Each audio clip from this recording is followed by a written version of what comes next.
Ja nu kāds nav bijis Kaņieru ezera laivu bāzē, tad šeit viņi ir un ļoti smuka. Viss ir ļoti kompakti.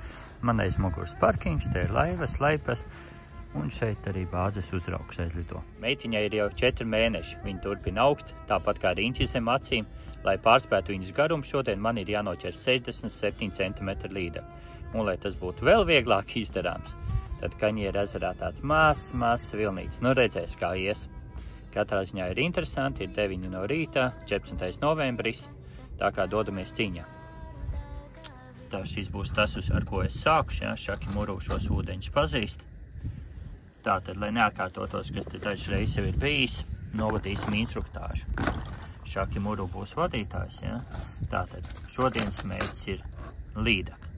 Vienkārši līdekļi. Vismaz 67 cm. Tātad, ja negribat palikt kastē uz loģijas, bet tikt atpakaļ ūdenī, tātad saņematies un strādājat šodien. No sākuma ar mazajiem, pēc tam ar bigbaidi, bet kādam no jums šodien būs jāšancē, kāds varēs arī atpūsties. Tā uzdevums bija braukt uz tālāko galu, bet brauc garām atcerējos vienu vietiņu. Šeit reiz ar līdekļu mednieku Renāru bijām iebraukuši, un tur pašā galā šitajā līcītī bija smuka līdekļa. Mēs viņu palaidām, tā kā iespējams vēl tur kaut kas mīt. Šoreiz te pat tukšo. Es domāju, te tāds reizvējiņš, labi, tas seklis, tad nekāda zāla nav, bet reizēm ir pie niedriem kaut kādas pedrītes, kur tomēr viņi ir paslēpusies. Nu tātad līdz pirmai zivī mums vēl jāuzgaida. Centīsimies braukt, nenovērsties braukt līdz tālāk. Tālumā varbūt grūti saskatīt, bet visi tie baltie punktiņi gulbi. Un cenšamies apbraukt viņus pēc iespējas tālāk, nu kaut kur pa viducīt un tālu uz riņķi. Jo šīs tomēr ir viņu mājas, mēs esam ciemiņi. Un viņu mājās ievērojam viņu noteikumus.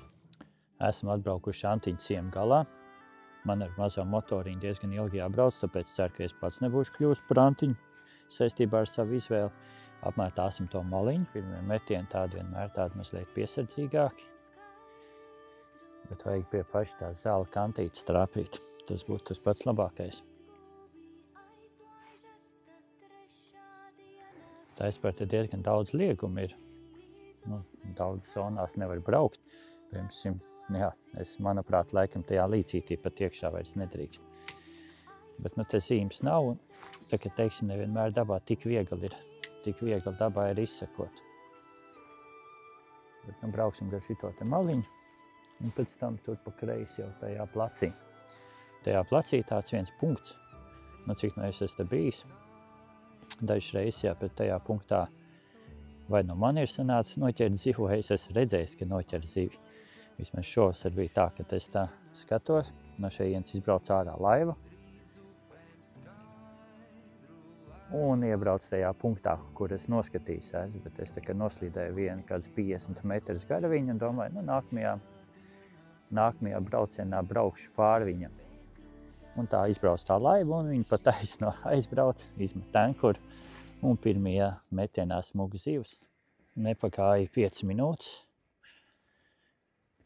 Ir tepat pie tās madliņas, Šami Kuru paveica savu darbiņu.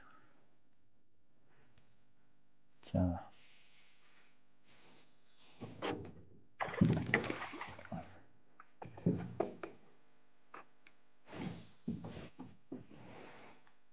Nāc mājās.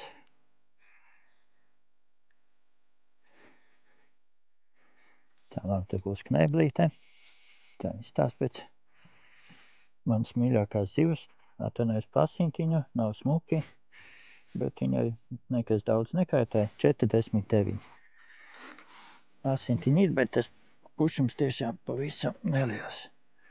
Tā tūlīt viņa aizpeldēs. Smuki aizpeld, viss kārtībā. Īpaši prieks, ka sanāca atbraukt darba dienā, tomēr ar gulbiem kopā copēt ir daudz labāk nekā ar citām laivām. Bieži tā negadās, jo darbdienās tomēr ir jāstrādā, bet ja šitā sanāk, tad fantastiski vienkārši. Šodien ir piekdiena, it kā pēdējā diena tāda riktīgi plusos. Naktī uz sestdienu jau daudz, kur tāda paliela mīnus ir. Es iepriekš biju plānojis braukt uz sēdz purviem, bet nu tur pat -3 šonakt soli. Tā kā vai uzreiz pēc tāda, protams, viņš neaizsals, bet vai uzreiz pēc tāda mīnus viņš gribēs ķerties. tas līdaciņš, kas to lai zina. Tā būšu pabeidzis arī zāļu malu, diezgan cītīgi izmētāji, tā ir uzliku zilu, Antona Copes drauga mīļo mānekli, runājot par ietekmeļiem influenceriem, cik daudz jūs ietekmējaties, piemēram, ar kādu domu skatāties raidījumus, vai jūs skatāties ar domu par izklaidi, vai arī tieši domu iemācīties kaut ko jaunu, ieraudzīt, saprast, ko cilvēki pērk, kāpēc pērk, kā izmanto. Piemēram, tieši kaņierī pirms gada mēs ar Renāru Līdeku mednieku pirmo raidījumu uztaisījām. Jā, mums bija doma vairāk tādu humoriņu parādīt mazliet, plus no to, kā mēs mācamies. Ko mācamies, ko testējam, ja? Tas arī bija tas, ko tas galvenais mērķis. Tā tad jums vairāk tā ir izklaide, mācības. Un es jau vairāk cilvēki tieši kaut kādam humoriņam skatās. Jo tēt arī daudz ir tādi, salīdzinoši daudz, ja priekš Latvijas. Aleks, ja, zaļais makšķinieks, Kaspars Puksts, arī Copes garš, ja, tie raidījumi, Copes frekvence šitā sezona īpaši aiziet uz tādu jautro pusi. Tā kā, bet ir arī daļa, kas liek ir tādas atskaites, tur tādu visādi Fēniks, Arčes Cope. Tā, es esmu atbraucis uz to vietu placī, kur te tāds ziļāks ir. Un šeit arī kaut kur man aizpūtīs uz to punktu, kur kaut kas interesants ir, kur te iepriekš tās līdeks ir bijuši. Nu tā, vēlakšām ir kurjā tādiem vilcieniem pauzēm, tad jau skatāmies. Tā, pirmais aplis,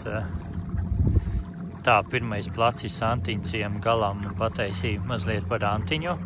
Viens zemērs, braucam uz nākamo placīti. Tur arī kaut kas kādreiz ir bijis, bet tāpat kopumā tas ezers man nav īpaši iepazīts, vēl jāmācās.